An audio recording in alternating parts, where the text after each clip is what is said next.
ذنون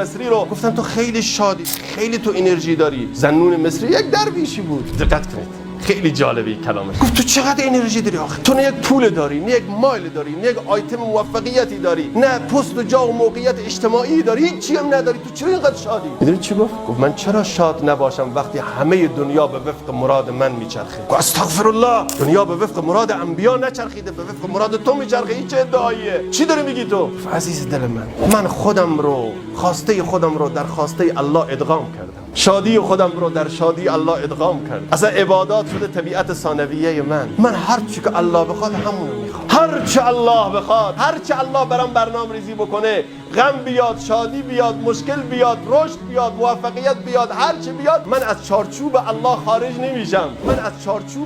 خارج نمیشم. پس وقتی من خواست خودم رو در خواست الله ادغام کردم، هر چی الله بخواد همونو من میخوام. و در این دنیا چیز جز خواست الله اتفاق میفته؟ نه، نمیفته.